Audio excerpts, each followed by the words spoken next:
Oke, halo semuanya. Di sini kenalin nama gue Ali dari Finansi 23. Jadi di sini langsung aja kita bakalan bahas soal terkait akuntansi keuangan juga. Oke, jadi di sini kita mulai dari yang trik satu dulu terkait current liabilities. Jadi kalau terkait current liabilities pada umumnya soal kita itu bakalan ngomongin soal klasifikasi dari utang, dari debt, apakah nanti dia masuk current atau non current. Nah, di sini em, kita baca dulu soalnya sekilas. Presented below are for different situation dari satu LTD, debt obligation ya. Nah, jadi dia ini next financial reporting date-nya itu di 31 Desember 2026. Dan nanti financial statement-nya bakal di-issue di 1 Maret 2027. Oke. Nah, di sini kita um, ada si Sopo Ltd ini ada debt obligation besarannya $1.500 yang dia itu maturity-nya nanti di Desember 31 2029. Oke, and the debt is callable on demand by the lender at any time. Jadi kan current liabilities itu adalah utang yang dia ini jangka waktunya di bawah 1 tahun. Sedangkan kalau dia udah di atas 1 tahun maturity-nya, maka dia akan tergolong sebagai non-current liabilities. Nah, di sini sebenarnya kita lihat bahwa dia itu maturity date-nya masih 31 Desember 2029, masih lebih dari 1 tahun. Tapi dia ini bakal tergolong sebagai current liabilities. Kenapa? Karena debt ini dia itu ada terms callable on demand by lender at any time. Berarti artinya si yang utangin ya dia itu bisa nagih kapan aja. Kalaupun berarti mau ditagih besok, minggu depan, bulan depan, ya itu sah-sah aja karena itu dia masih tergolong sebagai current liabilities. Kemudian yang kedua di sini dia ada also has a, long term obligation nominalnya 2.300 nilainya yang due-nya itu masih 1 Desember 2028. Oke, berarti masih long term aslinya masih di atas 1 tahun. Tapi di 10 November 2026 si Soponya ini dia itu nge-breach covenant dari debt obligation-nya ini. Dan karena itu loan-nya pinjamannya ini jadi due on demand kayak yang pertama tadi. Oke. Nah, di sini tapi si Sopo ini berhasil ngelakuin agreement untuk dapat waiver dari bridge-nya tadi. Nah, dapat waivernya itu di 8 Desember 2026. Oke. Berarti karena itu kita ambil tanggal terakhir atau kejadian terakhir atau kondisi terakhir sebelum tanggal reporting, sebelum 31 Desember. Di sini pokoknya tanggal terakhirnya itu dia bukan yang 10 November ya, tapi yang 8 Desembernya, yaitu pas dia udah dapat waiver. Karena itu dia tergolong nantinya sebagai non-current.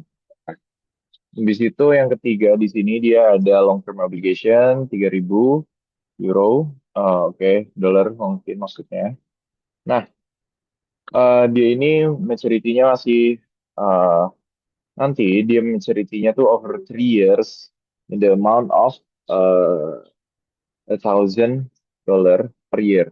Jadi dia berarti kan, oh ya, dan di sini the obligation is dated November 1 2026 and the first maturity date-nya nanti di 1 November 2027. Berarti dia 1 November 2026 dia mulai masuk ke perjanjian utangnya yang dimana utangnya itu jumlahnya 3.000. Tapi dia di sini bakalan dicicil 1.000 per tahun. Karena itu berarti kita lihat pembayaran pertamanya kan nanti 1 November 2027. Berarti 1.000-nya yang tadi akan tergolong sebagai current liabilities karena masih di bawah 1 tahun dari tanggal pelaporan. Sedangkan, sorry, 2.000 sisanya itu akan tergolong sebagai non-current karena pelunasannya nanti bakalan di atas 1 tahun. Kemudian yang keempat, di sini dia ada short term obligation yang due-nya itu 15 Februari 2027. Berarti ya cuman kayak sekitar 2,5 bulan lah dari tanggal reporting kita yang 31 Desember 2026. Nah, tapi di sini si lendernya itu agree to extend the maturity date of this loan to February 15, 2029. Nah, oke, karena itu berarti kan dia, sorry, karena itu kan berarti dia ini diperpanjang ya, di extend. Tapi di extendnya ini baru dapat persetujuannya, baru dapat agreementnya itu di 15 Januari. Oke. Karena itu dia masih tetap dianggapnya sebagai current liabilities. Kenapa? Karena berarti kayak tadi kasusnya intinya kita ngambil kondisi terakhir sebelum tanggal pelaporan. Sebelum tanggal pelaporan itu bukan yang 15 Januari karena itu setelah kan. Kalau yang sebelumnya ya udah berarti masih sebagaimana kontrak awalnya aja yang maturity-nya masih di 15 Februari 2027. Berarti dia, sorry, ini bukan non current, kepencet. Dia harusnya jadinya current.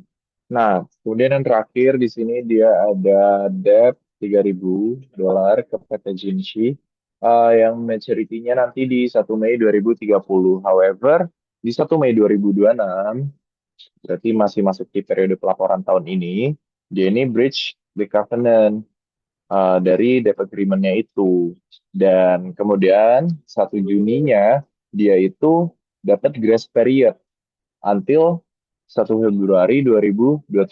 Nah, jadi berarti si si Soponya ini dapat pengampunan, dapat periode pengampunan untuk memperbaiki mistake-nya tadi sampai 1 Februari 2027. Cuman karena berarti kan di sini kalau kondisinya dia gagal untuk nge-correct mistake-nya itu yang terjadi apa? Jadi berarti dia harus ngelunasin utangnya saat itu juga di 1 Februari 2027. Tapi oke, let's say kalau berhasil ya udah bisa balik ke maturity awal yang 2030. Tapi berarti tetap aja kita harus ya istilahnya prepare for the worst lah. Kita em, tetap anggap dia ini akan maturity-nya di 1 Februari 2027. Karena itu kita tetap anggap dia sebagai current liabilities. Nah, berarti udah nih. Yang pertama kan tadi ya, udah kita coba klasifikasiin masing-masing kontraknya. Kemudian yang terakhir di sini untuk bikin partial statement of financial position per 31 Desember 2026 cuman untuk bagian current dan non-current liabilities-nya aja. Berarti kita tinggal totalin aja, sorry. Yang pertama kan tadi yang current 1.500, 1.000, 1.200, 3.000. Berarti ini kita tinggal masukin aja. Baik, set. Yang current nih. Current, current, current, current. Nah, terus yang non-current, berarti ini. Dah, kayak gitu. Bentuknya gimana? Bentuknya ya udah kayak bikin SOFT aja, tapi cuman buat bagian ini doang. Current liability dan non-current liabilities-nya aja.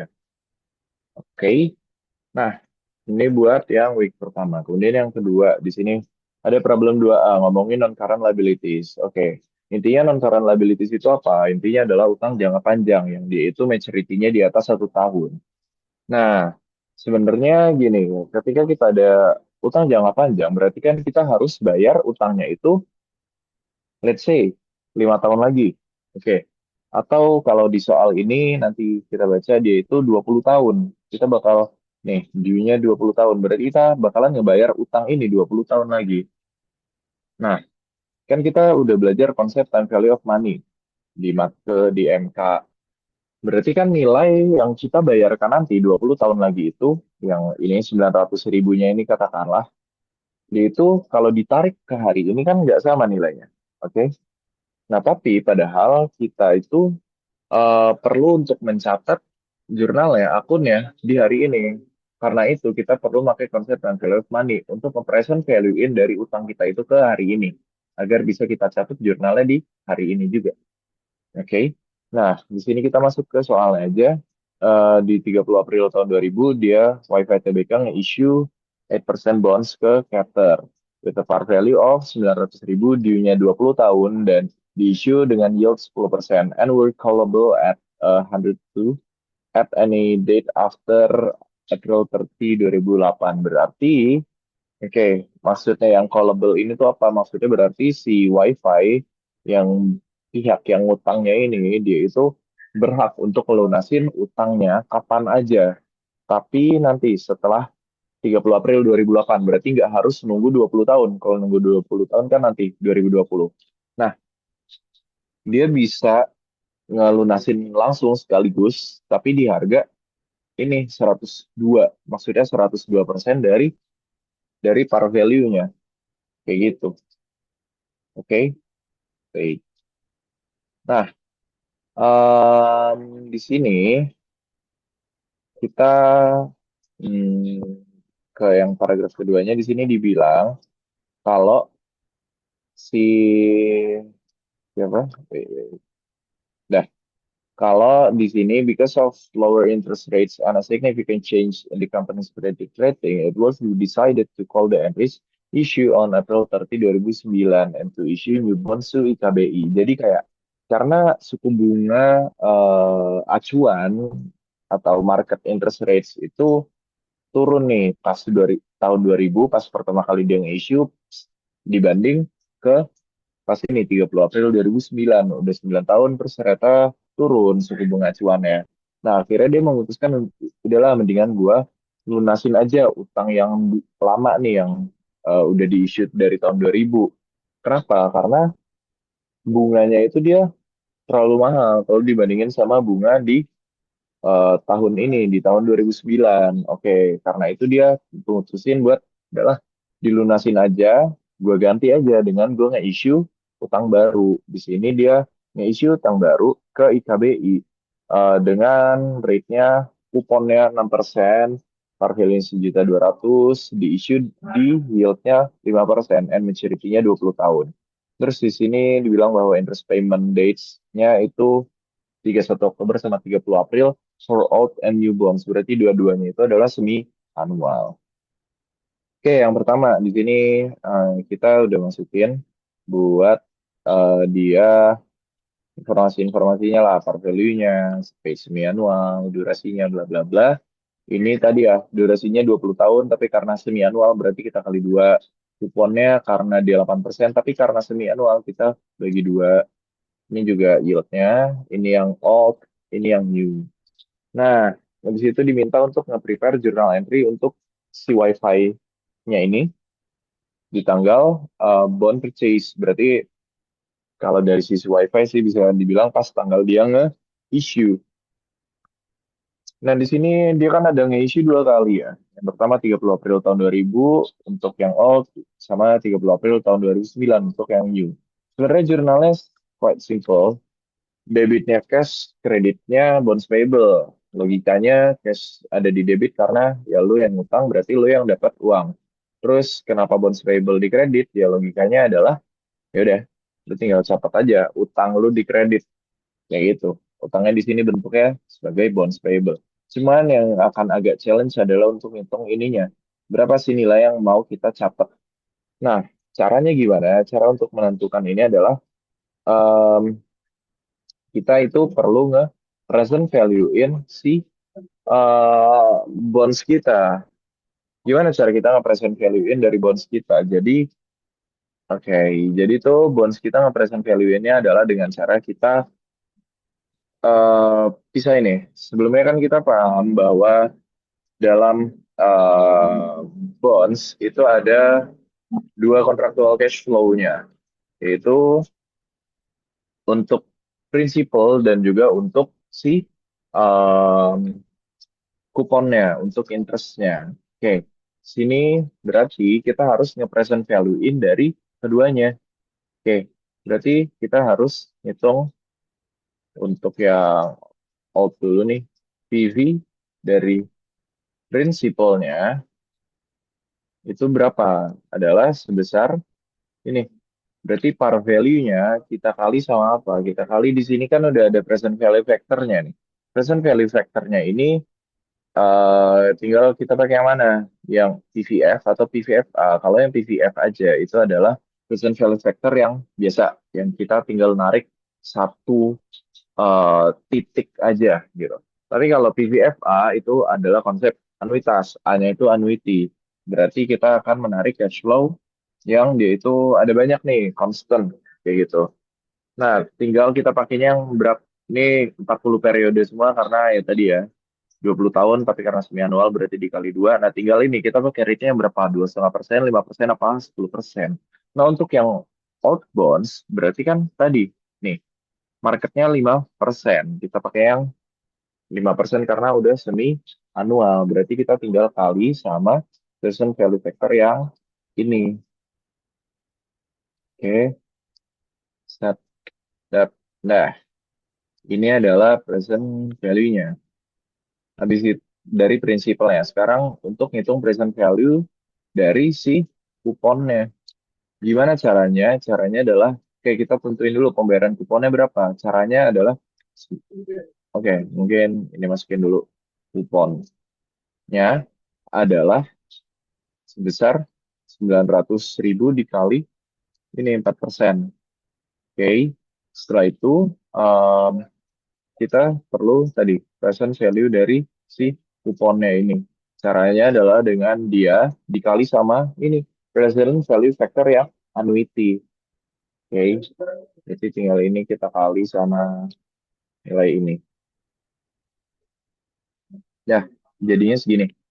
Berarti total PV dari bonds-nya adalah tinggal PV principal kita jumlahin sama PV kupon. Jadilah 745 ini. Oke, sama ya. Kayak gitu.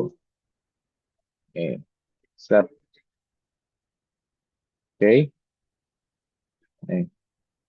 Nah gitu. Oke, nah habis itu untuk yang kedua, untuk yang newborn caranya sama aja ya. Kita tinggal hitungnya PV dari principal, PV dari first kuponnya, PV kuponnya, dan PV dari bondsnya totalnya.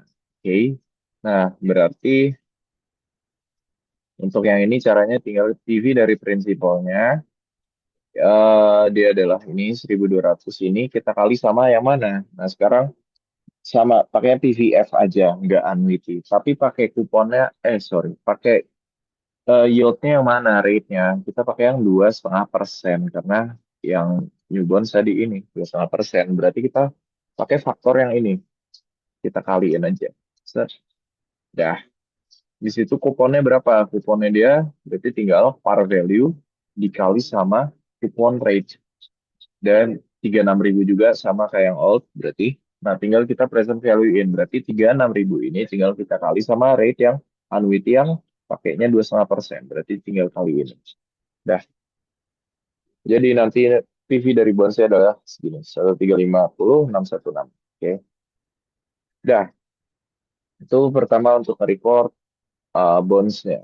Kemudian yang kedua, di sini kita disuruh bikin journal entry untuk record retirement dari out issue. Oke, sebenarnya enakan ngerjain yang C dulu sih, biar konsepnya runut aja. Oke, jadi kita ke yang C dulu. Di sini yang C diminta untuk bikin amortization table. Oke, dari yang new bonds. Oke, dari bonds yang ke IKBI. Nah, di sini, um, oke, ya intinya diminta untuk the first 2 years lah. Oke, di sini tabel amortisasinya dulu. Dia formatnya lumayan standar lah ya. Dari date, cash paid, amort amortisasinya, sampai habis itu carrying amount-nya. Nah, oke. Nah, di sini pertama kita harus catat untuk per tanggal dia nge-issue-nya dulu. 30 April 2009. Di sini carrying amount-nya adalah sebesar yang tadi udah kita hitung nih. Sama. Setelah itu, kita untuk yang cash paid-nya di sini konstan kan pembayaran kuponnya yang tadi 36.000 itu. Setelah itu interest expense-nya gimana? Interest expense itu adalah kita hitung dari carrying amount-nya kita kali dengan yield-nya yang 2,5%. Nanti selisihnya akan masuk jadi amortisasi. Nah, amortisasi ini akan nambahin atau ngurangin carrying amount itu sebenarnya lu tinggal lihat ini aja. Kalau carrying amount-nya sekarang lebih tinggi dari par, mereka pasti diturunin. Tapi kalau carrying amount-nya lebih rendah dari par, berarti amortisasinya akan naikin.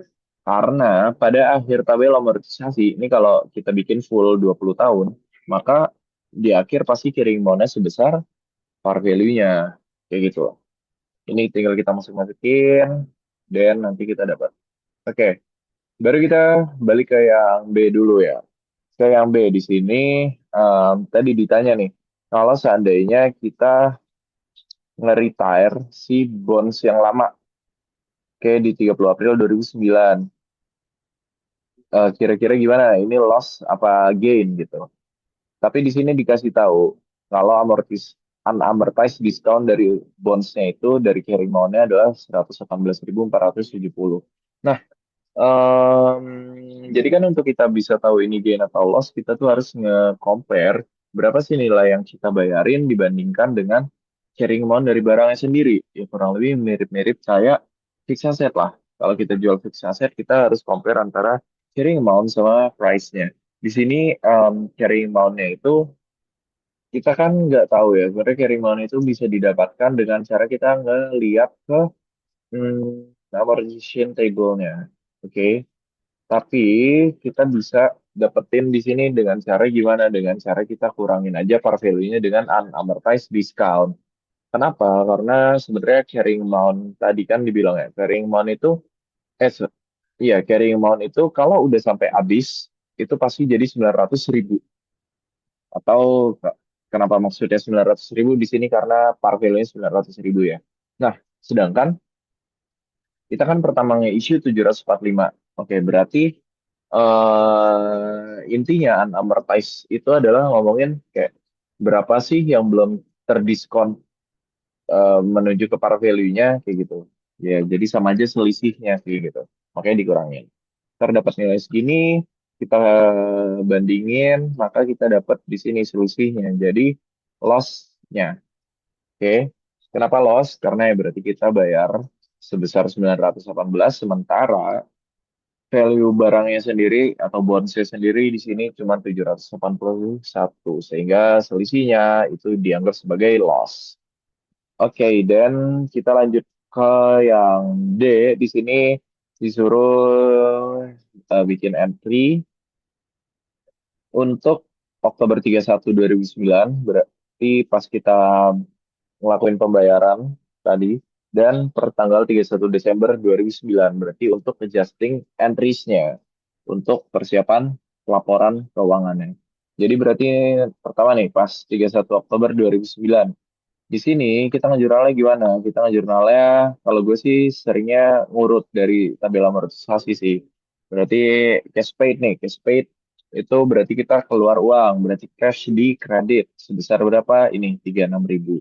Kemudian interest expense kita taruh debit sebesar 33.765. Terus habis itu di sini discount number price-nya kan dia ngurang. Kalau di sini kan tadi ya karena ujungnya harusnya jadi 1.200.000 atau par value-nya, cuman sekarang awalnya 1.350.000 berarti harusnya kita turunin.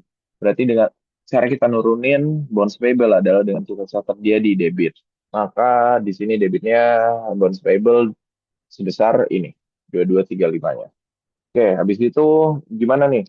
Yang tanggal 31 Desember 2009. Kan dia nggak ada payment kan? Oke, payment dia nanti baru di April. Nah, walaupun belum ada payment, tapi kan kita accounting itu pakai sistem accrual. Maka di sini kita harus udah bisa udah bisa mengakui eh, sebagian dari pembayaran kita yang nanti di April. Jadi kan sebenarnya ini pembayaran April itu kan tadi ya, pembayaran kita kan semi annual. Berarti ini adalah porsi untuk 6 bulan. 6 bulan di sini maksudnya dari pembayaran terakhir yang 31 Oktober ke 30 April. Berarti kan ada 6 bulan tuh. Nah, ini adalah porsi untuk 6 bulan. Tapi karena kita harus bikin adjustment di tanggal 31 Desember, berarti kan itu jaraknya adalah 2 bulan nih dari 31 Oktober.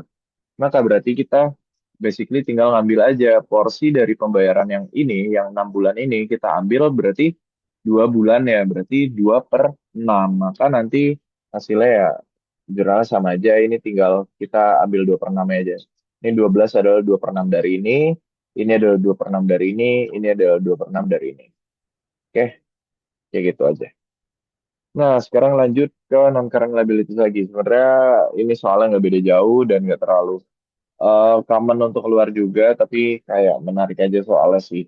Jadi di sini ceritanya ada VDA Bank, dia nih lagi ngelakuin debt restructuring agreement sama Prosperous Company, berarti sama company yang minjem ya. Oke. Nah, di sini yang oke si Prosperous Company-nya ini lagi ada financial trouble lah. Nah, akhirnya di sini the lender berarti VDA Bank itu tuh agree untuk ngelakuin restructuring dengan bukan dengan sorry restructuring terhadap bonds receivable-nya mereka yang parnya itu 5 juta dan rate-nya itu 10%. Nah, di sini di restructure atau dimodifikasi menjadi parnya diturunin dari 5 juta jadi 4 juta. Habis itu maturity-nya juga di-extend dari awalnya 31 Desember 2014 di-extend 3 tahun. Oke. Nah, sorry, sorry, sorry. Habis itu juga diturunin interestnya. Jadi 8% dari yang awalnya 10%. Nah, di sini kita nanti disuruh bikin jurnal untuk tentuin ini gain atau loss sih restructuringnya gitu. Untung apa rugi. Dan di sini kita pakai POV-nya dari si yang minjemnya. Berarti dari si siapa Prosperous Company. Nah, di sini kita kan bisa catat dulu nih yang udah diketahui. Yang out-nya itu value-nya, par-nya itu sorry. Oke, samain aja ini ya bentuknya. Risikonya 5 juta, interestnya 10%. Ini 4 juta, 3 tahun 8% dengan yield 10%. Nah, jadi ya basically kita harus nge-compare aja nih bonds yang baru di-compare sama bonds yang lama. Yaitu nilainya gimana? Oke. Kalau untuk bonds yang lama, karena maturity-nya udah hari ini, udah 31 Desember 2014, oke, maka nilai parnya itu udah menjadi present value-nya. Karena ya tadi kan kayak pas kita di tabel amortisasi, pokoknya pas terakhir berarti pas maturity, kirimannya itu pasti udah sebesar dari par value-nya sendiri. Oke, nah berarti tinggal gimana kita ngitung present value dari bonds yang baru. Gimana caranya? Ya kita tinggal kayak tadi aja sih, kita nge-present value-in dari totalnya. Berarti kan di sini bisa dengan cara nih par prinsipalnya. Prinsipalnya ini kita perlu present value in dengan ini. Kita lihat aja nih present value factornya. Pakainya yang biasa bukan yang A. Tinggal 10% apa 8%. Di sini yang baru dia yieldnya adalah 10%. Berarti pakai yang 10%. Berarti nanti nilainya segini. Oke, dikali ini. Terus ditambah sama present value dari si kuponnya. Kuponnya itu berapa? Kuponnya itu adalah ini 8% dari 4 juta ini. Oke. Nah, tinggal kita kaliin aja sama present value factor yang annuity, yang yieldnya yang pakai yang 10%. Terus gini. Dah, ini adalah value dari ya, PV dari bonds yang barunya. Maka nanti dapat selisihnya segini, dia kita untung apa rugi? Di sini kita dari sisi Prosperous Company-nya yang utang. Berarti dari utang kita yang awalnya nilainya 5 juta, sekarang kita bisa restructure, bisa kita modif jadi cuman 3,8. Berarti kita untung. Oke. Berarti kita tinggal ngejurnalnya, yaudah kita debitin aja utangnya lama, non payable, strip out untuk nandain itu yang lama sebesar berapa? Ya udah sebesar 5 juta. Intinya sebesar carrying amount-nya. Terus kita mulai catat, oh jadinya kita sekarang ada utang baru nilainya 3,8 gitu. Catat di kredit non payable new. Oke, kemudian selisihnya itu bisa kita masukin jadi akun gain on restructuring. Nah, kita lanjut ke problem 3. Di sini ngomongin stockholders equity. Jadi di sini PT Mujeku dia itu ada eh, di sini nih. Oke, dia ada preference share sama ada ordinary shares yang udah issued and outstanding. Di sini terms-termsnya lah, preference-nya 8%, cumulative and non-participating, dia par value-nya 200 ribu, bla bla bla, bla bla bla. Oke, Di sini intinya kita lihat aja deh. Kita di sini intinya diminta untuk bikin jurnal untuk equity transaction ya. Oke, kita tinggal ngejurnal ini aja sih basically. Berarti gimana caranya? Oke, kita ke sini lagi. Nah, di sini untuk 15 Januari, kita kan ada nge-issue 20.000 lembar ordinary shares di harga 32.000. Nah, berarti kita akan nge-receive cash sebesar berapa? Sebesar ya tadi 20.000 lembar dikali sama 32.000 rupiah harganya. Jadi segini. Habis itu kita berarti harus nge-record di kredit ya di share capital. Sini strike ordinary untuk nendiin yang ordinary. Senilai berapa? Senilai ya udah kita jualnya kuantitasnya 20.000 lembar dikali. Nah, dikalinya pakainya par value-nya yaitu 20.000. Nah, selisihnya itu akan dicatat sebagai share premium. Di situ 5 Februari di sini kita ada nge-issue 4.000 lembar preference shares. Tapi kita bukan dapat uang, tapi kita dapatnya mesin, building, and land. Sini fair value-nya masing-masing udah ada nih. Ini udah kita catat aja aset-aset yang kita terima ini di debit. Set. Kemudian kreditnya sama, kita tinggal catat share capital reference. Sini ada 4.000 lembar, kita kali 200.000 rupiah, yaitu par value-nya. Kemudian selisihnya tinggal kita catat jadi share premium. Nah, habis itu 17 Juli. 17 Juli ini kita ada ngebeli 2.000 lembar saham kita sendiri. Oke, di harga 34.000 rupiah per share-nya. Jadi ya udah berarti ngebeli saham sendiri atau nge-buyback saham sendiri, maka itu akan dicatatnya nanti sebagai treasury shares. Maka tinggal treasury shares di debit, cash-nya di kredit. Sebesar berapa? Sebesar 2.000 dikali harga belinya aja langsung 34.000. Oke. Habis itu di 24 Agustus ya. Nah, tadi kan kita udah nge-buyback. Habis kita buyback, kita jual lagi. Kita reissue lagi. Berarti di situ kan ketika kita ngejual, of course kita akan dapat duit. Kita catat cash di debit sebesar berapa? Sebesar ya kuantitas yang kita jual dikali sama harga kita jualnya. Maka dapat 40 juta. Nah cuman kreditnya, oke kreditnya kan logikanya kita ngejual treasury shares kita. Berarti treasury shares kita berkurang. Cara berkurang, nguranginnya adalah dengan ini kita catat di kredit treasury shares. Nah, nilai yang bisa kita catat tuh berapa? Kita nggak bisa nyatetnya langsung seharga pas kita jualnya sekarang, tapi pakainya harga pas kita belinya kemarin. Ya udah, tinggal 1.000 lembarnya yang kita jual sekarang dikali harga beli kemarin 34.000 dapat segini. Nah, selisihnya di sini kan bisa dibilang kita kayak untung ya. Kita beli 34.000 tapi kita jual di harga 40.000. Nah, selisihnya atau kayak keuntungannya itu kita catat di share premium treasury. Nah, oke lanjut di 27 September di sini tadi kita udah jual 1.000, sekarang kita jual lagi 1.000 lagi. Kita jual 1.000 lagi, em, tapi harganya sekarang 27.000 turun ya. Pertama ya ada kayak tadi logikanya kita catat di em, debit cash, oke. Berarti ini sorry dikali 27. Nah, dapat nilainya segini. Oke. Habis itu kita ada keluarin treasury shares kita kan. Berarti kita catat 1.000 lembar dikali 34.000. Dah. Jadi 34 juta. Berarti kan di sini kayak kita rugi gitu lah. Kita beli 34.000 tapi kita jual di 7.000. Berarti kita harus nyetet kayak kerugiannya itu. Tapi kita bukan catat di akun loss, tapi kita catatnya dengan cara mengurangi share premium treasury kita. Oke, kita debitin. Nah, tapi di sini kita kan share premium treasury cuma ada 6 juta. Masa bisa kita catat 7 juta? Maka nanti nilainya minus dong. Karena itu ya kita cuma bisa mentok di 6 jutanya doang. Terus sisanya kemana? Sisanya itu akan kita catat di akun retain earning sebesar sisanya tadi. 1 juta.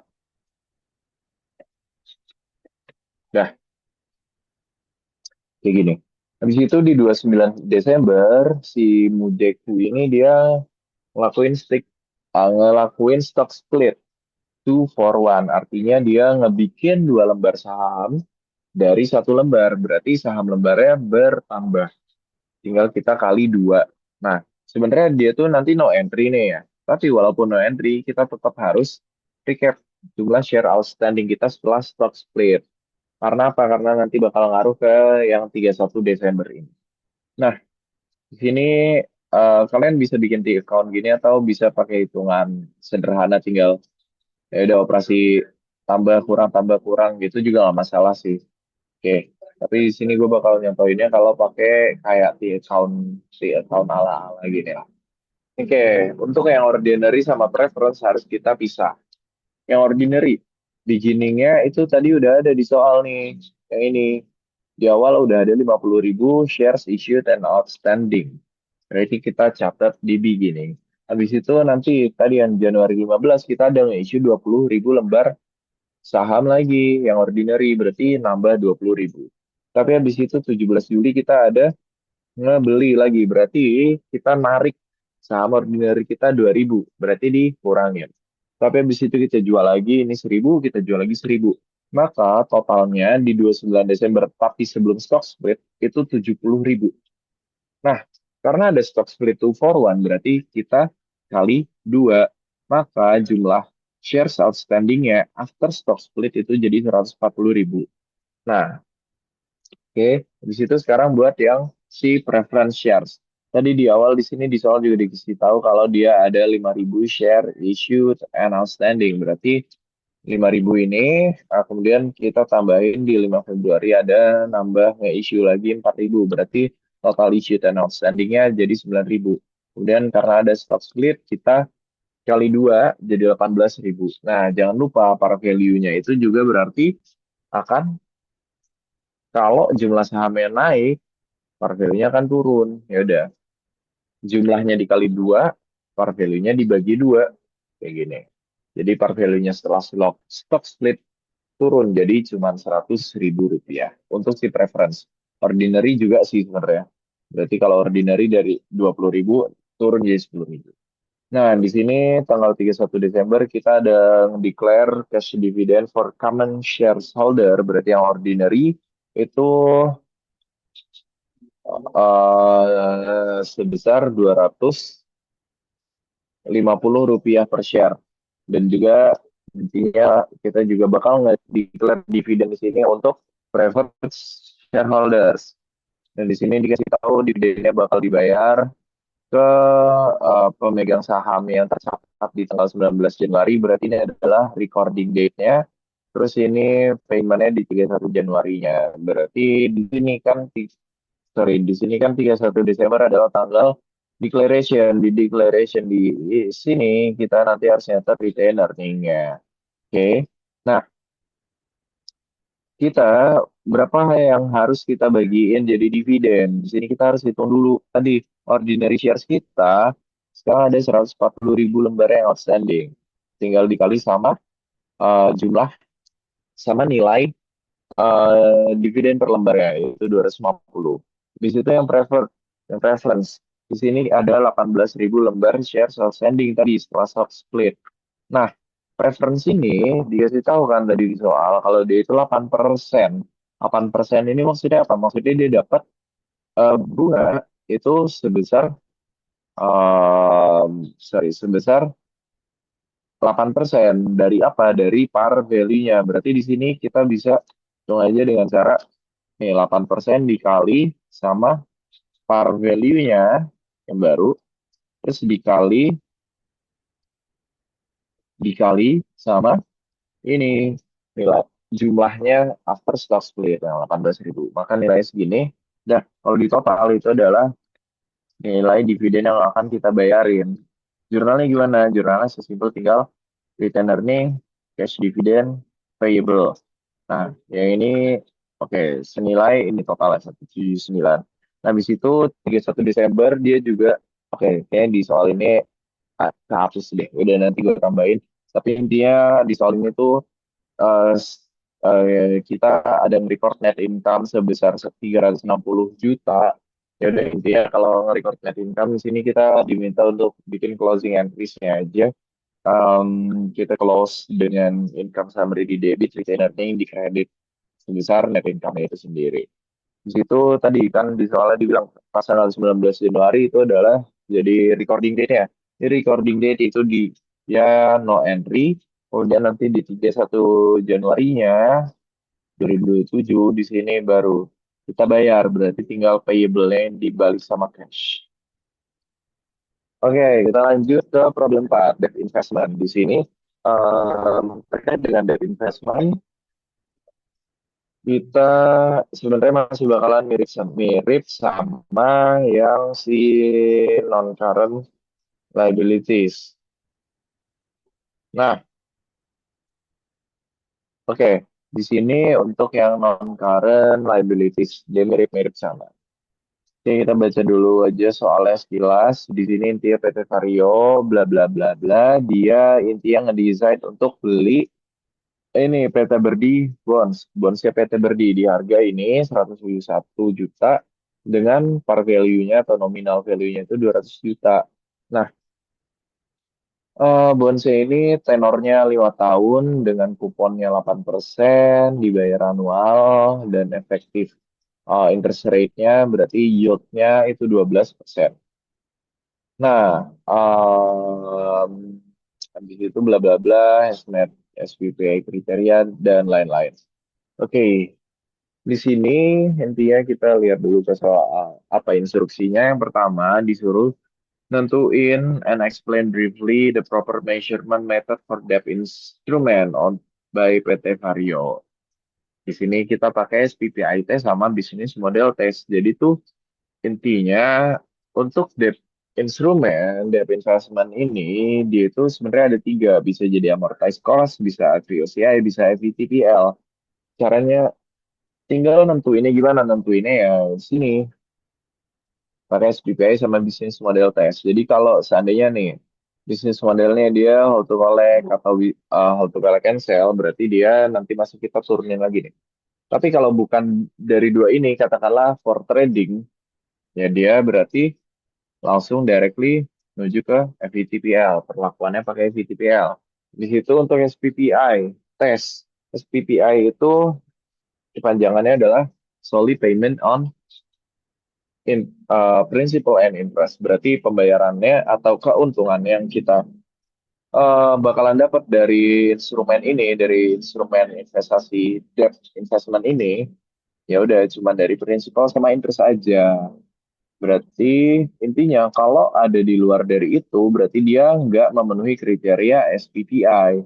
Berarti dia akan directly ke FVTPL. Jadi kesimpulannya apa? Intinya kalau dia memenuhi SPPI test dan dia hold to collect, berarti dia masuknya amortize. Tapi kalau dia memenuhi SPPI test dan dia itu hold to collect cancel, dia masuk ke FVOCI. Intinya gitu. Dan tapi kalaupun dia misal ke yang dua-duanya tadi, tapi kalau dia memilih untuk pakai fair value option itu juga bisa-bisa aja dia ke FVTPL. Oke, di yang di soal ini gimana? Dia masuknya kemana? Di sini dia udah bilang nih kalau nih di instrumen estimate the SPPI kriteria. Habis itu apalagi di sini juga dibilang kalau dia kan di manage by Treasury Division. Nah, di sini the division doesn't always conduct sales of its bonds. Sometimes when liquidity is in a tight condition, the bonds may be held to maturity. Ya udah intinya kadang dijual, kadang di hold sampai maturity. Berarti dia adalah hold to collect and sell. Nah, em, karena itu berarti dia masuknya nanti ke FVOCI karena dia di sini juga nggak ada bilang kalau dia pakai fair value option. Dah, di sini udah yang pertama, yang kedua dia kita diminta untuk bikin journal entry at initial recognition and necessary adjusting entry on December 31, 2026. Berarti nantinya ya kita pertama nih untuk nyatet pas kita pertama kali initial recognition. Jurnalnya itu sama-sama aja, mirip-mirip kayak yang current NCL tadi. Cuman beda POV di sini kita bukan dari yang utang, tapi dari yang invest, dari yang ngasih uang. Berarti pas pertama recognition, justru kita yang keluar uang. Berarti catat cash di kredit. Debitnya apa? Debitnya adalah langsung aja investment in debt. Kayak gitu. Oke. Nah, dia senilai berapa? Senilai harga dia belinya 171 ini. Oke. Nah, sebenarnya itu ya sama-sama aja dengan present value dari bonds-nya, dari debt investment-nya, yang dengan nge-present value-in principal sama interest-nya. Cuman ya sudah, tidak ngapain kita hitung lagi karena udah langsung dikasih tahu di soal. Kayak gitu. Nah, habis itu yang kedua diminta buat bikin journal entry. Oh ya, emang yang kedua ya. Oke, itu bikin journal entry untuk adjusting-nya, untuk adjustment-nya, dan untuk setiap pembayarannya kita itu hmm, perlu bikin ini amortization schedule-nya. Sebenarnya nggak perlu sampai ujung sih, karena kan cuman satu doang ya. Cuman pas 31 Desember 2026 doang ya. Berarti sebenarnya cuman sampai sini ya udah aja, udah cukup gitu. Nah, di sini sama aja formatnya cash-nya, interest revenue-nya, amortization-nya. Nah, di sini kita naikin karena awalnya 171, carrying amount-nya kemudian di akhir tujuannya adalah senilai parnya 200. Berarti harus dinaikin. Nah, di sini kita di tanggal 31 Desember kan sebenarnya belum ada pembayaran karena pembayarannya masih di tahun depan di 30 September 27 kan. Nah, tapi kita harus mulai udah harus mengakui interest yang udah berjalan nih, yaitu 3 bulan dari awal kita belinya, dari 30 September ya. Oke, berarti tinggal mirip-mirip kayak tadi aja. Ini kan pembayaran di sini kan adalah porsi untuk 1 tahun. 1 tahun ini maksudnya dari 30 September 26 ke 30 September 27. Tapi ke 31 Desember 26 itu kan baru 3 bulan. Berarti tinggal ini semua kita kali 3/12 aja. Nanti dapat nilainya sekian. Nah, habis itu karena kita masuknya FVOCI, berarti kita harus adjust nilai kita ke fair value-nya. Di soal itu dikasih tahu nih kalau fair value-nya nih, the market value of the bonds at 31 Desember 2026 itu 160.500. Berarti nih fair value-nya 160.500. Tapi kita harus compare sama apa? Sama carrying amount pas pertanggal itu. Caranya gimana? Caranya adalah nih, carrying amount kita 171. Tapi udah ada yang kita accrue ini sebesar segini amortisasinya sampai 31 Desember. Berarti tinggal dijumlah. Nah itu nilainya. Maka selisihnya akan akan kita adjust. Di sini karena kita turun dari carrying amount kita 172 kita harus adjust ke 160 maka kita akan mencatat dia sebagai loss. Gimana jurnalnya? Yang pertama adalah ini. Kita catat unrealized holding gain or loss. Sorry di sini ya equity or maybe biar lebih umum OCI aja gini. Terus kreditnya heavy adjustment. Karena heavy adjustment kalau di kredit artinya nurunin. Nah, habis itu gimana? Habis itu jangan lupa gain or loss, unrealized gain or loss yang OCI dia itu harus dibalik ke akun accumulated OCI, AOCI ini. Oke, nanti dapat nilainya sama aja segini. Dah, itu yang B. Terus habis itu yang C. Nah, yang C mungkin agak sedikit banyak twistnya. Jadi itu di sini dia kita asumsiin di 2026 si PT gimana kalau seandainya si PT Berdi ini kredit ratingnya turun because of operational business bla bla bla. Intinya di ini ada increase in credit risk lah gitu. Intinya nih. Apa sih maksudnya? Maksudnya ya udah berarti dia PT Berdi sebagai yang utang, dia ini ada risiko bahwa ya dia nggak bisa ngelunasin utangnya itu. Berarti kita kan di sini sebagai invest di dia ada risiko ya. Oke, bahwa debt investment kita ini malah zong nih, malah nggak bisa kita dapetin, nggak bisa ditagih. Maka gimana? Maka berarti kita harus ngelakuin impairment. Oke, gimana caranya? Jadi di sini ya dia itu kalau udah ada increase in credit risk, maka kita harus lah ngitung probability of default yang lifetime. Oke. Nah, di sini probability of default berarti kemungkinan dia itu bangkrut, dia gagal untuk melunasi utangnya itu tergantung sama economic skenario-nya juga nih. Kalau skenario ekonominya boom, berarti lagi bagus, maka dia kemungkinannya cuma 3%. Tapi kalau natural dia 6%. Tapi kalau ekonominya lagi resesi, ya dia akan meningkat lagi jadi 9%. Nah, kita kan nggak tahu nih mana yang mungkin terjadi ke depannya. Tapi di sini kita maka coba bobotin dengan kemungkinan terjadinya. Ya udah, dapat nanti weighted-nya jadi segini ya, 5,4.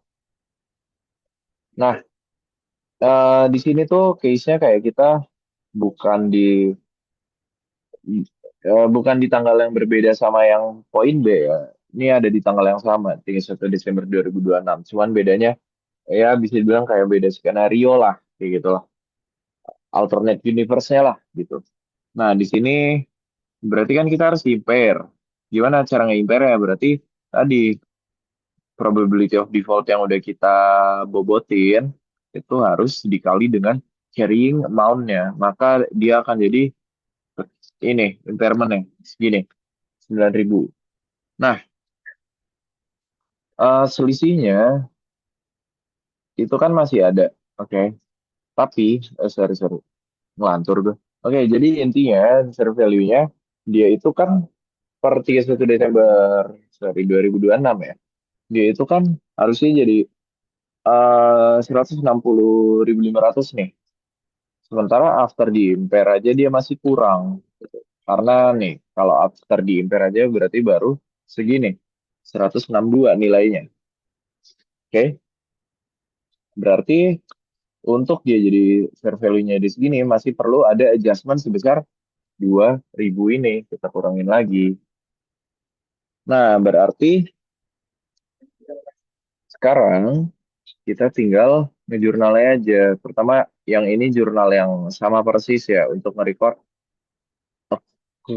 accrued interest revenue-nya. Nih, sama aja kayak yang ini sama persis ya, nggak usah dibahas. Habis itu tinggal ngejurnal yang ini, yang agak beda sama yang poin B. Karena ada impairment. Berarti kita pertama harus catat impairment-nya dulu. Impairment loss, ini kita catat di debit. Kreditnya apa? Pasangannya itu sama loans for ECL. Mirip-mirip sama AFDA lah. Habis itu kita perlu nyatat ini unrealized holding gain or loss di OCI sama FI adjustment. Habis itu jangan lupa kita masih perlu balik jadi AOCI pada unrealized ini holding gain or loss senilai ini. Sep, sep. Dah, senilai segitu. Udah, ini buat yang debt investment. Next, equity investment. Jadi di sini equity investment soalnya kita baca dulu sekilas di sini BC Company ada yang nge-purchase 20% of outstanding shares dari XYZ di harga 400.000 di 2 Januari 2023 bla bla bla. Di sini dikasih tahu kondisi dari si XYZ dari si company-nya. Situ yang ini ke bawah adalah informasi terkait tanggal-tanggal transaksi lah kayak gitu. Nah, di sini kita diminta untuk ngejurnal lah yang dibutuhin. Dengan asumsi yang pertama kalau investmentnya ini ada significant influence, yang kedua dia itu insignificant influence and classified for trading. Jadi tuh em, kalau kita ada equity investment yang dia itu percentage of yang dia itu sifatnya signifikan, maka kita itu perlu catat pakai equity method. Tapi kalau dia insignifikan, kita pakai fair value method. Oke, sini pertama kita langsung ke soalnya, kita kerjain soalnya. Yang pertama, kalau dia itu ada significant influence, berarti kita pakai equity method. Gimana ngejurnalnya? Ngejurnalnya, oke, pertama, pas kita beli, pas kita beli itu tadi, eh, tanggal 2 Januari ya, tanggal 2 Januari.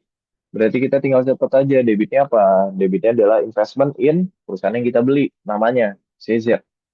Kreditnya apa? Ya kita beli berarti kita keluar cash sebesar tadi soal dari saya tahu ini 400.000. Habis itu apa? Habis itu di sini yang 1 Juli, yang 1 Juli ini si yang kita invest XYZ-nya ini dia ada nge-announce and pay the cash dividend. Sorry, announce cash dividend yang nanti baru di will be paid on August. Oke, berarti dia announce sekarang, dia yang declare sekarang, nanti dibayarnya di 1 Agustus. Berarti sekarang kita dari sisi perusahaan yang nge-invest, yaitu ABC-nya, kita bisa nyatet apa? Kalau kita punya significant influence, oke, pertama, debitnya, dividen receivable, sebesar berapa? 16.000 ini adalah ini. Total dividen yang mau dibagi itu 80.000. Tapi kan kepemilikan kita cuma 20%, maka perlu dikaliin. Kayak gitu. Nah, kreditnya apa? Kreditnya itu kita nggak bisa nyatet sebagai dividen income. Kan yang umumnya kalau dapat dividen kita catat dividen income. Nah, ini nggak bisa. Kenapa? Karena kita punya significant influence di sana. Berarti anggapannya kayak itu perusahaan ada perusahaan kita sendiri. Nggak bisa kita nyatet dia sebagai income kita sendiri. Nah, otherwise, ketika perusahaan itu membagikan dividen, sebenarnya kan perusahaan itu seperti bukan seperti sih, tapi mereka kan ngeluarin uangnya. Karena itu, size dari perusahaan itu akan menurun. Nah, efeknya apa? Efeknya berarti balik ke kita sendiri sebagai investor dari perusahaan itu. Berarti nilai investasi kita di perusahaan itu menurun. Senilai berapa ya? Senilai segini. Senilai dividen yang kita terimanya itu. Di situ nanti di 1 Agustus itu pas pembayaran ya tinggal kita balik aja dividen receivable ke cash. Nah, setelah itu di 1 Oktober di sini ada announce and pay the cash dividend. Maka tinggal kita jurnal debitnya cash, kreditnya kayak yang tadi ya. Investment in perusahaannya. Oke, nilainya 8.000 juga kayak tadi, tinggal 40.000 dikali 20%. Nah, terus habis itu di sini untuk nge-record pas ada net income. Si perusahaan yang kita invest ini ternyata dia nyatet net income di tahun itu sebesar 650.000. Nah, kita sebagai investor yang punya significant influence di sana, kita eh, bisa tuh mengakui net income-nya itu sebagai bagian dari income kita juga. Oke, di sini bayanginnya ya, lo sebagai yang punya significant influence. Oke, dia berbeda sama yang insignifikan. Kalau yang insignifikan ya kesannya kayak lau siapa gitu. Jadinya kita nggak bisa mengakui net income perusahaan yang kita invest itu sebagai income kita, kayak gitulah. Nah maka di sini investment jurnalnya tinggal kita debitin investment in XYZ, berarti kan value-nya naik. Kreditnya adalah income from XYZ. Sebesar berapa? Ini 130.000 adalah hasil dari nih, net income-nya 650. Berarti tinggal kita kali sama percentage of ownership kita yang 20%. Next, sekarang jurnal kalau insignifikan. Kalau insignifikan kita oke, pas pertama belinya nggak ada bedanya, sama aja. Habis itu pas bagi dividen. Nah ini bedanya cuma di sini. Dia bisa mencatat sebagai dividen income. Sedangkan kalau yang signifikan dia nyatatnya justru mengurangi nilai investmentnya. Untuk value-nya di sini nggak ada bedanya ya, sama-sama aja. Habis itu apa? Habis itu pas tadi ada net income, dia di sini nggak nyatat, dia itu no entry lah nantinya. Cuman dia itu nyatatnya adalah yang ini, ketika melakukan penyesuaian terhadap market value atau fair value-nya. Sedangkan yang tadi ya, yang equity method kita enggak. Nah, yang gimana? Di sini kan kita dikasih tahu kalau dia itu per share-nya sekarang $180. Berarti kita, sorry. Caranya kita itu ngitungnya gimana? Berarti fair value saat ini adalah sebesar 180. Kita kali sama apa? Dikali sama 20% dari lembar saham yang beredar 15.000. Kenapa? Kenapa 20% dari 15.000 ya? Karena itu adalah jumlah saham yang kita pegang. Kayak gitu.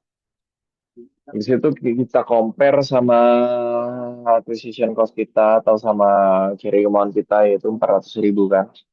Yang tadi pas pertama kita beli nggak ada penambahan, nggak ada pengurangan.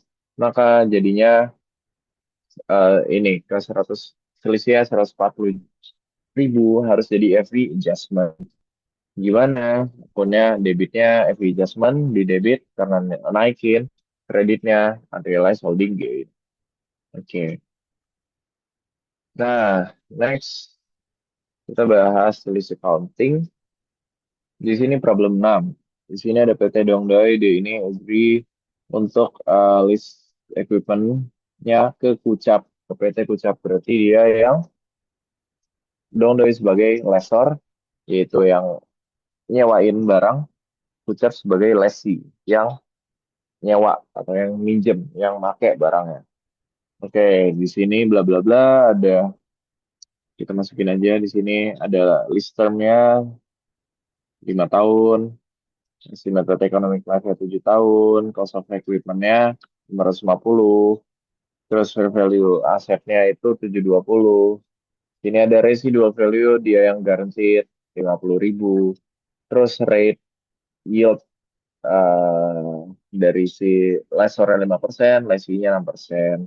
Sini payment type-nya dia adalah beginning of period. Sini dibilang, nih, payment-nya dimulai di 1 Januari 2026. Nah, jadi di sini kan yang pertama kita diminta untuk menghitung annual rental payment. Siapa sih yang bisa ngitung annual rental payment? Yang bisa ngitung annual rental payment adalah lessor. Ya udah logikanya yang bisa nentuin berapa nilai yang harus dibayar sama penyewa adalah yang nyewainnya sendiri kayak gitu. Gimana cara kita ngitungnya? Jadi cara kita ngitungnya adalah dengan kita ngitung fair value dari barang yang kita sewain itu, oke, di 120 dikurang sama apa? Dikurang sama present value dari residual value-nya.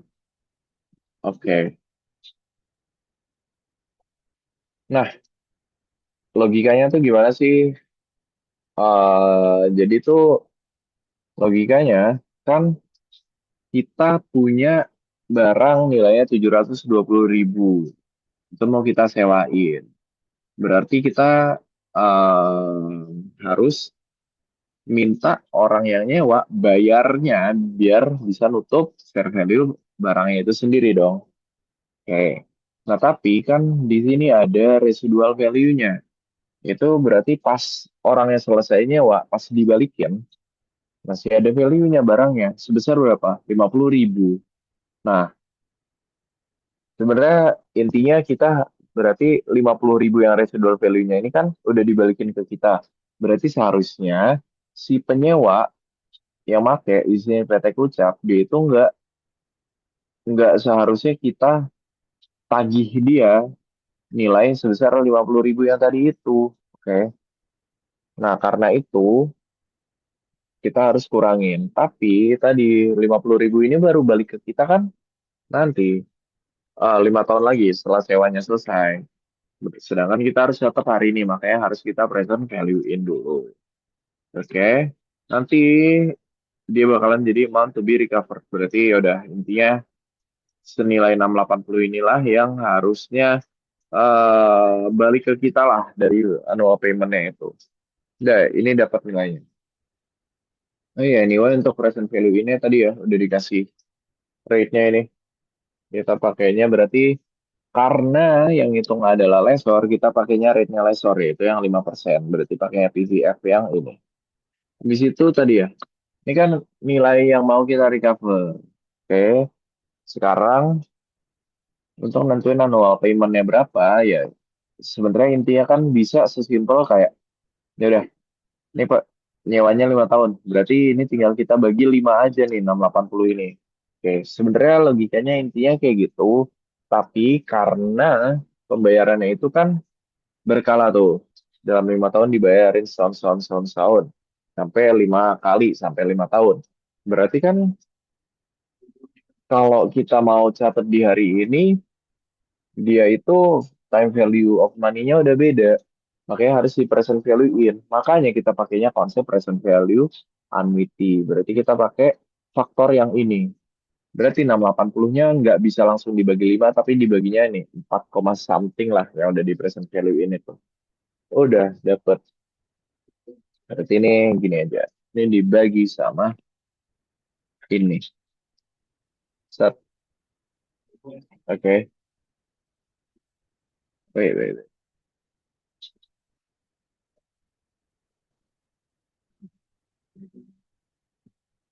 Oke. Oke, berarti kita, sorry, berarti tadi ya, sorry, sorry. Di sini kan dia pembayarannya beginning of period. Berarti kita pakainya bukan present value annuity biasa, tapi present value annuity due. Berarti kita pakainya rate-nya yang ini. Oke, berarti ini sama dengan ini dibagi sama, dah. Berarti dari perhitungannya si lesor, nol payment yang harus dibayarin si lesi adalah segini. Nah, sekarang yang kedua disuruh nentuin ini value dari list receivable bagi si lessor dan list liability bagi si lessee. Untuk list receivable bagi lessor intinya adalah sebesar value barangnya itu. Nah, list liability bagi si lessee intinya adalah total present value dari si payment yang harus dibayarin. Oke, intinya total present value dari ini. Tapi jangan lupa, sebenarnya kan totalnya adalah sebesar 680 ini sendiri ya, amount to be recovered. Tapi itu kan kalau pakai rate-nya sih lesser, sedangkan lesi rate-nya beda di sini. Rate-nya 6%. Dan lesi juga nggak tahu rate-nya lesser berapa. Berarti kita harus ngitungnya present value-nya si ini, minimal payment-nya, pakai present value annuity due, tapi yang si rate-nya lesi yang 6%. Tinggal dikali. Sak, dapat. Itu adalah list liability bagi lesi. Di sisi yang ketiga kita disuruh bikin amortization table untuk lessor dan lessee. Oke, jadi untuk si lessor dan lessee sebenarnya ya sini mirip-mirip aja ya. Kalau misal mau dibikin jadi payment, interest, terus sini kayak let's say amortization, terus ini CA, ya itu juga sah-sah aja, nggak masalah. Gitu. Senyamannya kalian aja. Mungkin kalau gue sih biasanya kayak yang tadi ya, kayak yang gini. Kenapa biar ya udah biar untuk semua tabel gue nggak ambil pusing lah satu doang aja formatnya kayak gitu sih. Oke, sekarang kita balik lagi untuk kerjain si ya, tabel amortisasinya. Pertama kita untuk nyatet tanggal per tanggal terjadinya agreementnya itu terjadi sewa menyewanya. Sini 1 Januari 2026. Oke, di sini paymentnya semuanya masih nol. Si, oke, nol, nol, nol, kayak gitulah. Nah, dia kita catat list receivable-nya nih bagi Selesor yang 720 nih udah kita ambil tadi. Terus di sini kenapa tanggalnya 1 Januari 26 lagi?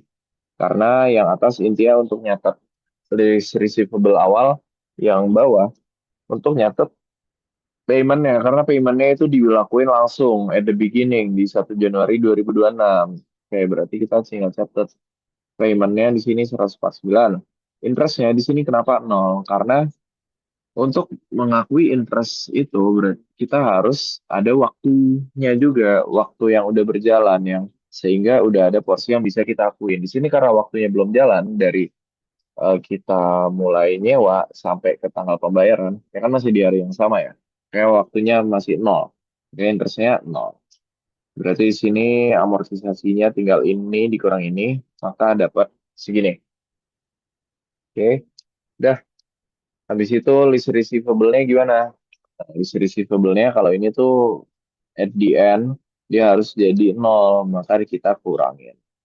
Nah, terus nanti 27 gimana? Sama aja, di sini payment-nya masukin, interest-nya adalah gimana? Interest-nya adalah dari ini list receivable atau CA-nya kita kali sama rate-nya plus yang 5%. Oke, ini jalan sebagaimana umumnya amortisasi aja, cuman paling beda di sini. Sini ada payment yang nilainya beda nih, cuman 50.000. Oke, dia itu apa sih? Dia itu adalah, dia ini adalah si residual value-nya itu. Oke, jadi tadi kan kita bakalan ngedapetin sebagai lessor kita bakal dapat balik 50.000 residual value. Maka ini kita catatnya di sini. Kayak gitu deh. Kalau Lesi gimana? Kalau Lesi di sini nggak ada bedanya. Lease liability-nya di sini adalah senilai ini yang udah kita hitung tadi. Terus paymentnya, interestnya, liability reduction dan lain-lain sama aja nggak ada bedanya. Cuman di sini dia nggak ada payment bla bla bla karena dia itu posisinya apa? Posisinya di sini nggak tahu residual value yang akan dibalikin senilai berapa. Intinya dia cuma balikin barangnya nih gitu. Tapi yang tahu residual value pas barangnya dibalikin adalah si lessor. Maka dia bisa nyatet di sini 50.000-nya cuman si lessor doang yang bisa. Oke, habis itu udah. Sekarang untuk bikin jurnalnya di 2026 dan 2027. Pertama untuk lesor dulu. Jadi untuk si lesor, nih pertama pas kita awal minjemin, nyewain barang kita muncul list receivable. Nah, di sini kenapa jurnalnya agak unik nih? Ada COGS, ada inventory, kayak kita jualan. Dan bahkan ini ada sales revenue juga, benar-benar kayak jualan kan. Nah, kenapa? Karena kita ini masuknya sebagai sales type finance lease. Jadi itu finance lease dibagi dua, ada direct financing sama ada sales type. Sales type itu terjadi adalah ketika ini COGS barangnya dan fair value-nya tuh beda. Jadi itu ibaratnya ini tuh kita kayak lagi jualan barang aja, tapi dengan gaya, dengan cara disewain gitu, bukan dijual langsung gitu. Ya udah makanya kita harus nyatetnya kayak gini. Di COGS-nya ada inventory-nya. Nah, ini inventory-nya 550. Oke, kenapa inventory? Ya udah karena di sini equipment ya, di sini kan electronic equipment. Karena dianggap sales type ini adalah jualan, ya udah berarti although dia adalah fixed asset, kita nggak bisa anggap dia sebagai fixed asset, tapi sebagai inventory. Ya ibarat BYD, dia perusahaan mobil. Kan dia punya mobil banyak banget ya. Yaitu mobil-mobil yang dia emang buat jualan itu ya bukan dicatat sebagai vehicle di fixed asset tapi sebagai ya inventory karena sebagai barang jualannya kayak gitu.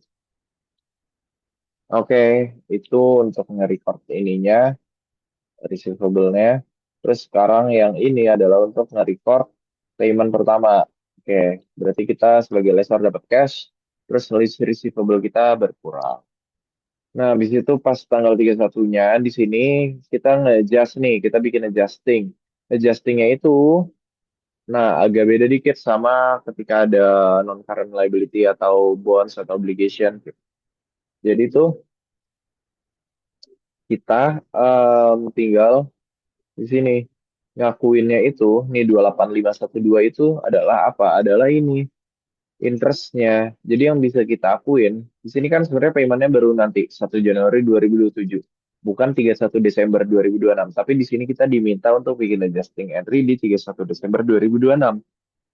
Nah, berarti kan belum dibayar. Harusnya kan kita nge-accrue-nya ya udah kayak tadi debt investment aja kan. Tapi di sini nggak bisa, men. Di sini kita cuma bisa nge-accrue interest-nya doang. Nggak bisa kita nge-accrue ini amortisasinya nggak bisa. Cuman interest-nya aja. Makanya di sini kita ada interest revenue sebesar tadi yang 28 itu. Nih, debitnya apa? Debitnya adalah lease receivable. Jadi seolah dia itu naikin lease receivable-nya. Nah, Tapi ya udah aja sih, sebenarnya nantinya balik lagi pas tanggal 1 Januari ya. Di sini kan kita ada nerima pembayaran. Ya, kita dapat cash on list receivable sebesar paymentnya. Yang kalau kita totalin, ya nanti list receivable kita intinya yang netnya itu berapa? Netnya berarti kan ini di kredit, tapi yang ini di debit. Berarti netnya cuma 121.253. Itu adalah sama dengan amortisasinya. Jadi nggak ada bedanya sih, gitu. Di situ yang ini juga ya, 31 Desember 27 ya udah kita berarti cuma bisa nge-accrue interestnya aja yang ini. Dan terus untuk lesi gimana? Untuk lesi di sini kita mau nanti apa finance listnya mau direct financing, mau self type itu nggak ada bedanya ya bagi lesi. Sini intinya kan pertama nyatet list liability-nya sebesar berapa? Sebesar tadi yang udah sempat kita hitung di awal. Nih, mana? Nanti, nah ini. Nah, debitnya apa? Debitnya bakal jadi right of use asset atau ya hak guna gitu. Nah, nanti untuk payment per yang pertama tadi berarti kita yang keluar cash, kayak di kredit, terus dia akan ngurangin list liability kita. Terus pas adjustingnya di 31 Desember sama aja kayak tadi, yang bisa kita accrue adalah cuma interestnya aja. Amortisasinya belum bisa. Nanti baru oh iya, pas bedanya juga pas seleksi adalah karena dia dapat rate of use asset. Nah, seperti umumnya aset aja lah. Di sini kita depresiasiin. Debitnya depreciation expense, kreditnya right of use asset. Depresiasinya gimana di sini kan dia bilang nih ini pakainya nanti straight line method ya di sini. Atau di sini nggak dibilang ya? Kayaknya nggak dibilang. Tapi kalau nggak dibilang berarti ya seperti umumnya kita pakainya straight line. Terus dibaginya berapa? Dibaginya sama ini. Berapa lama kita nyewanya? Kayak gitu. Nah, udah. Kreditnya tapi dia bukan ACC Depre tapi langsung directly ngapus right of use asset. Sekarang 1 Januari 2027 kita ada ya untuk ngebayar paymentnya tadi annual paymentnya besar segini. Yang kalau kayak tadi ya, kalau kita hitung, sorry. Yang kalau kita hitung netnya intinya nanti sebesar amortisasinya lah, pengurang lease liability-nya. Kayak gitu. Ini juga sama aja nanti 31 Desember 27. Udah, terakhir di sini bikin jurnal ketika equipment-nya dibalikin. Oke, berarti dari sisi lesor kita akan nyatet ada dapat inventory lagi nih di debit.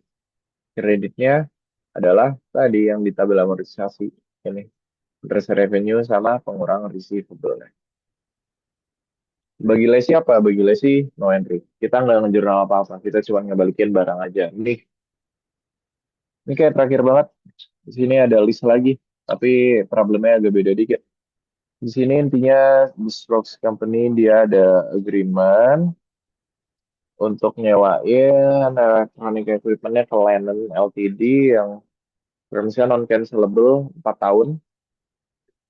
Payment-nya itu at the end of each year, berarti bukan yang annuity due, tapi ya annuity yang ordinary. Oke, karena end of year. Habis itu di sini juga oke, di sini dibilang kalau dia itu ada option to purchase the equipment di 20.000. Nih, berarti nih, setelah dia selesai 4 tahun dia sewa, dia tuh dikasih opsi, nih mau nggak lu bayarin aja deh sekalian 20.000 gitu. Oke, nah habis itu yang kedua ada economic life-nya si barangnya yaitu 5 tahun. Di situ yang ketiga ada ini equipment-nya ada fair value sebesar 300.000. Oke, cost-nya dan fair value-nya sama-sama 300.000. Berarti tadi dia bukan sebagai sales type tapi sebagai direct financing. Nah, di sini oke, oke. Di sini agak kocak. Nggak se ya wes. Ini habis aja lah. Udah, begitu. Nah, di situ dia si Lennon si Lesi dia diminta untuk ngebayar ini 12.000 tiap tahun untuk ngebayar untuk kepada si lesor untuk bayar property tax. Jadi kayak ya udah intinya kan tetap aja ya karena intinya masih atas sama si lesor berarti yang harus bayar ke DJP kan tetap si lesor ya yang ditagih-tagih DJP gitu.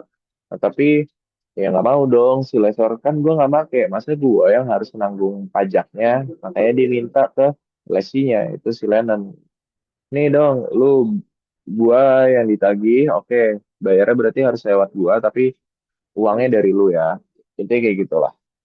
Nah, yang terakhir di keempat di sini berarti yieldnya dari si Strokes itu plus Silesor adalah 12%. Nah, pertama di sini kita diminta untuk bikin jurnal entry-nya untuk oke di 2026 dan 2027. Di sini sebenarnya kita nggak diminta bikin amortization table, tapi kita butuh, maka kita bikin. Oke, tapi sebenarnya paling-paling ya cukup sampai sini doang, nggak sampai paling bawah. Nah, jadi oke, pertama untuk nentuin paymentnya dulu deh. Oke, untuk menentuin paymentnya itu kayak tadi. Pertama, kita masukin fair value-nya.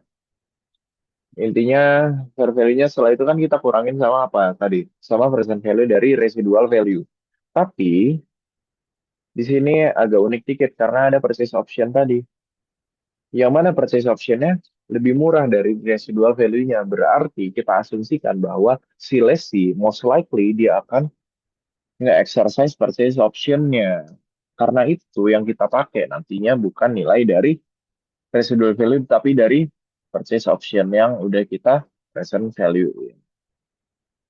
Nah, maka nanti ini amount to be recovered-nya segini. Dan untuk kita ngitung list payment-nya, ya udah. Berarti kita tinggal amount to be recovered-nya kita bagi sama intinya kan sebenarnya dibagi empat, tapi kayak tadi ya, karena ya kita pakai konsep present value, kita nggak totally empat, nggak empat tok gitu, tapi senilai sekian lah gitu. Nah kita pakainya yang mana? Pakai yang present value annuity, bukan yang PVAD, bukan yang annuity due. Karena apa? Karena di sini end of year, bukan beginning. Udah dapat nilai segitu, kita masukin ke tabel amortisasinya. Berarti ini pas pertama kali ada agreement 1 Januari 2026 masukin carrying amount, list, receivable-nya. Di situ masukin pas payment pertama, itu kan end of year, berarti end of period, berarti di 31 Desember 2026. Berarti kita masukin payment 94.586.